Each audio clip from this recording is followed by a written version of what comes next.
আসসালামু আলাইকুম। হ্যালো বন্ধুরা, আমি শারমিনস ডায়েরি ব্লগ থেকে নতুন আরও একটি ভিডিও নিয়ে চলে আসলাম আপনাদের মাঝে।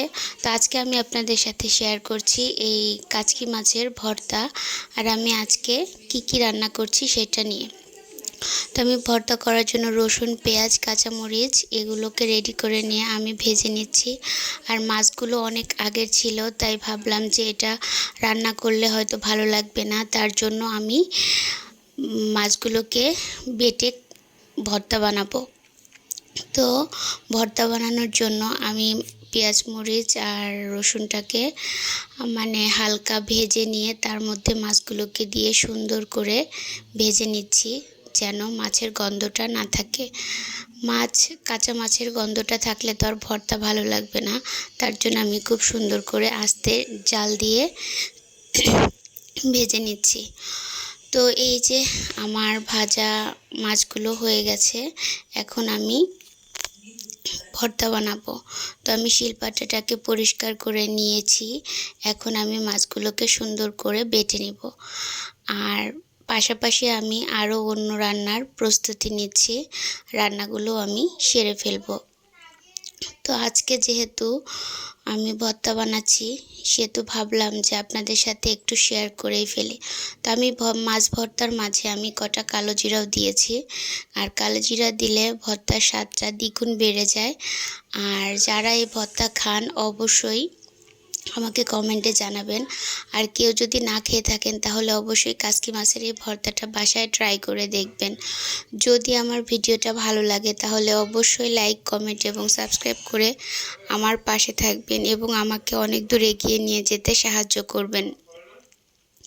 তো আমার কাচকি মাছের ভর্তাটা হয়ে গিয়েছে, দেখেন কালিজিরা দেওয়ার জন্য ভর্তাটায় অন্যরকম একটা কালার এসেছে। আর আমি মাছের ভিতরে হলুদও দেইনি, যার কারণে মাছ ভর্তাটা কালিজিরা ভর্তার মধ্যে হয়েছে। তো আমি শাক দিয়ে শুটকি মাছ রান্না করব আজকে। এভাবে কে তরকারি খান অবশ্যই আমাকে কমেন্টে জানাবেন। তো শুটকি মাছগুলো দিয়ে আমি এই তরকারিটা রান্না করে নিচ্ছি। আর পাশের চুলায় আমি পটল ভাজি করে নিচ্ছি লম্বা লম্বা করে আজকে। তো আমার রান্নার রেসিপিটা আজকে, আমার কাজকর্মগুলো কেমন লাগলো তাহলে অবশ্যই আমাকে জানাবেন।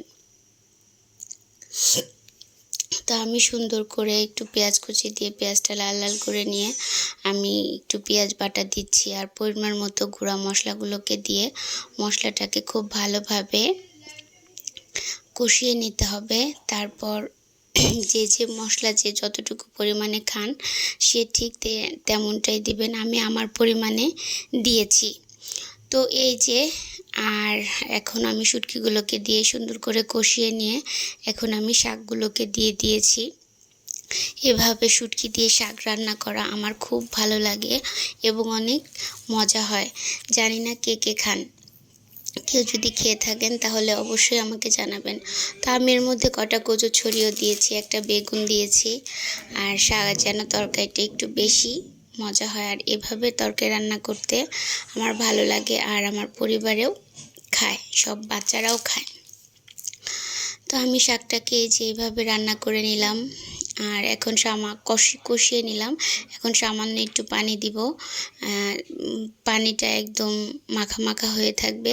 তো পটল ভাজিটাও হয়ে গিয়েছে, এখন আমি পটলের মধ্যে যার জন্য পেঁয়াজ কুচি দিলাম। এখন পেঁয়াজ কুচি দিয়ে পটলটাকে সুন্দর করে ভাজি করে নিলাম। তো আজকের ভিডিওটা এ পর্যন্তই।